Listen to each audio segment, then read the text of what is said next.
It is Christmas time, 1986, in Lawndale, California. The town doesn't know it yet, but someone is abandoning newborn babies. Here on 149th Street, a completely different nativity scene. No manger, just a doorstep. No swaddling clothes for this baby. In fact, in this 47-degree weather, no clothes at all.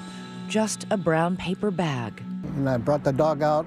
When Danny Huerta takes his dog for a late-night walk, he stumbles on a package left on his doorstep.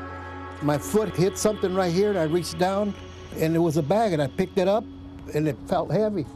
You know, something's in here. And there was a baby in there, baby boy. Just like Janet Barnicoat, this baby boy is only hours old. The umbilical cord still attached, also left in a paper bag. Huerta's house is just more than a mile away from the alley where Janet Barnicoat was found as a baby 5 years earlier. Once again, a local news crew captures the footage of Deputy Timothy Kane arriving on the scene, carrying the little bundle to a nearby hospital. 29 years later, he remembers it like it was yesterday. It was extremely dark that night. It was cold. He appeared to be 2 to 3 hours old. You know, it's just a young baby, and you know, nobody there to take care of it. You wonder how somebody could leave a baby in a bag. Flash forward 29 years. Oh, wow, look at it. There it goes. That baby is a grown-up father with his own baby boy. Peekaboo. Dean Hundorf lives with his wife Adrian in Wisconsin. He's the long-lost brother Janet has found through DNA. Like his sister, Dean was also adopted by a loving family. Lots of kids who are adopted grow up with lots of questions. Absolutely. What were yours? I can remember one major thing that sticks out in my mind, what my ethnicity was. I was a big kid growing up, so my friends thought, you know, maybe I was Samoan or, you know, something like that. Trips to the beach, happy Christmas mornings, Little League games. Dean had a childhood to be envied, but nevertheless, he felt incomplete.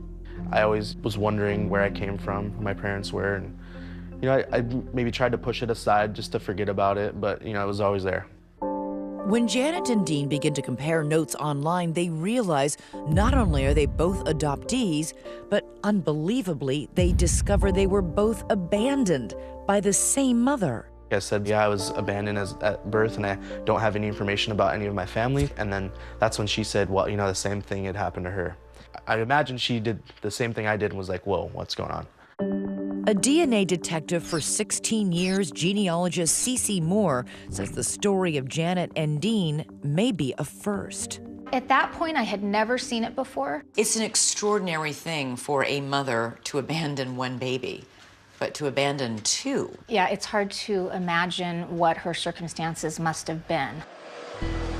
Dean flies 2,000 miles to Los Angeles to meet Janet for the first time. It is so extraordinary for two foundlings to be related and then find each other. The local news is there to cover it. What was that like to put your arms around your sister for the first time in your life? It was like we had known each other forever, and there was never, like we never skipped a beat. It was a brother hug. Once again, Janet's on Facebook celebrating the new bond forged by blood. But that vexing question remains. What kind of mother abandons not one but two babies, just 5 years apart and a mile away from each other? In a case like this that's really unique, I definitely want to get my fingers into that case and try to do some detective work to see what I can find. Meanwhile, Dean is doing some detective work of his own. Just like Janet, Dean feels the need to go back to the people who found him. He lands on that doorstep once again, where he was orphaned. And there, another lucky break. I'm Danny. Danny. Hi. I'm Dean. The same family still lives there. Come on in. It's good to see you. As he did 29 years ago on this stoop, Danny Huerta takes Dean into his arms. Danny also spent the last 3 decades wondering what happened to that baby. This is the baby you and Dad found. Inside, Dean is introduced to Danny's family. Thank you so much. I always wondered, where's that baby from? And I says, can't we keep him? They just, no, honey. I had a good life, but just recently I've wanted to, get some answers. And in his honor, they have a warm surprise. We thought about you all your birthdays. We didn't forget.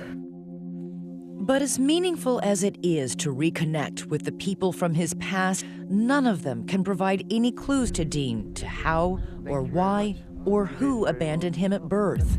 Once again, Janet and Dean have hit a brick wall. The hunt for the biological mother became the priority. How did you help them make their first breakthrough? So when I work with people of unknown parentage, one of the most important things is that they utilize all the resources. Cece knows finding their birth mother is a long shot. She believes the only way they might do it is to widen the DNA net. So in addition to Ancestry.com, she adds their DNA to databases 23andMe and Family Tree DNA. That widens our pool from about 1 million people to about 2.5 million. We call it fishing in 3 ponds. And sure enough, they get a bite. Wow. Only not the bite they were expecting. I saw that they had another really close match. It's yet another sibling, a sister neither of them knew they had. And I was like, holy cow, are you serious? Surely this sister has answers. She must know who their mother is.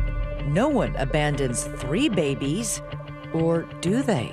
When I saw that in the middle of the night, I just was knocked off my chair. I mean, literally. The wheels instantly started turning. What's going on here?